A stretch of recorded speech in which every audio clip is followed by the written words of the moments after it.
Have you ever opened your bank app and instead of panicking, you actually felt calm? No stress, no quick exit, no mental math about whether you can afford a coffee or if one purchase will ruin your week? That moment, when money stops feeling like pressure and starts feeling like control, doesn't happen at $1,000,000. It happens much earlier, and most people completely overlook it. Everyone talks about becoming rich, like it requires 6 figures, 7 figures, or some lucky break. But the truth is, wealth doesn't start with a huge number.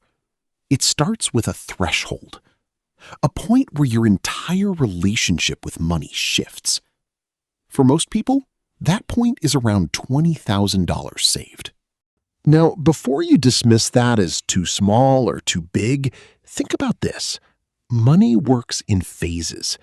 In the beginning, it's hard, really hard.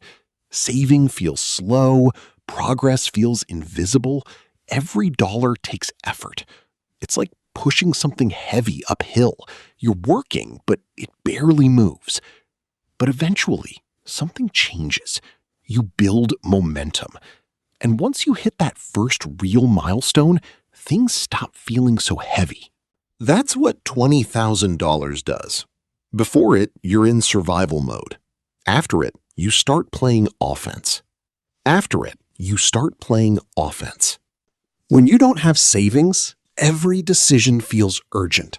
You take whatever job you can get. You stay in situations you don't like. You avoid risks, not because you don't want growth, but because you can't afford mistakes.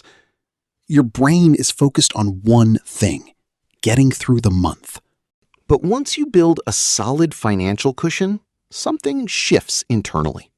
You start thinking differently. Instead of, how do I survive? It becomes, how do I grow? That change alone is powerful. There's actual research showing that even a small emergency fund dramatically improves financial stability. And when you build it up to a few months of living expenses, often close to that $20,000 mark, you unlock something bigger than just security. You gain mental space, and that space allows you to make better decisions. Now, here's where it gets interesting. It's not just psychological, it's mathematical too. Let's say you're saving consistently every month. Your first $20,000 might take a long time. Discipline, patience, sacrifice. But the next $20,000? It comes faster because now your money is working with you. That's the beginning of compounding. At first, it feels slow. But over time, your money starts contributing more and more to your progress. Eventually, the effort you put in stays the same, but the results speed up. And this is where most people misunderstand wealth. They think rich people have access to something special, secret investments, exclusive opportunities. But for most people, that's not what creates wealth. It's simply scale plus time. The same strategy works differently when there's more money behind it. A small return on a small amount feels insignificant, but the same percentage on a larger amount, now it actually moves the needle. That's why reaching your first meaningful savings milestone matters so much. It's not about the number, it's about what the number unlocks. But here's the part people rarely talk about. Saving that amount doesn't just build your bank account, it builds your identity. Think about what it takes to save consistently over time. You have to say no. You have to stay disciplined. You have to think long-term instead of short-term. And once you've done that, you've proven something to yourself. You're someone who can control money, not the other way around. That changes everything. You stop stressing over small purchases. You stop overthinking every little decision. Instead, your focus shifts to bigger things: where you live, how you earn, where your money grows. And there's another shift that happens too. You start seeing opportunities. Before, unexpected expenses felt like disasters. Now, they're manageable. Before, opportunities felt out of reach. Now, they're options. That's what having savings really gives you. Choice. And choice is where real financial growth begins. It even changes how you approach your career. When you're living paycheck to paycheck, you don't have leverage. You can't take risks. You can't push back. You can't walk away. But when you have a financial cushion, you operate differently. You become more confident, more selective, more willing to aim higher.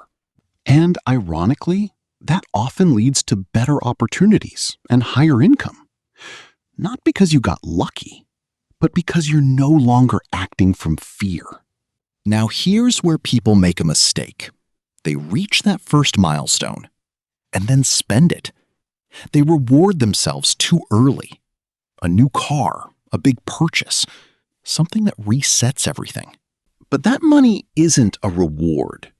It's a foundation. It's the base that everything else builds on. A new car, a big purchase, something that resets everything. Once you understand that, your thinking changes again. You stop asking, can I afford this? And start asking, what is this costing me in the long run? Because every dollar has potential. Spend it, and it's gone. Invest it, and it grows. And over time, those decisions compound, just like your money does. Look, $20,000 won't make you rich overnight, but it will change how you think, how you decide, how you live. It's the line between reacting to life and starting to design it. So if you're at zero right now, don't focus on millions. Focus on your first real milestone. Because once you reach it, everything starts to move differently.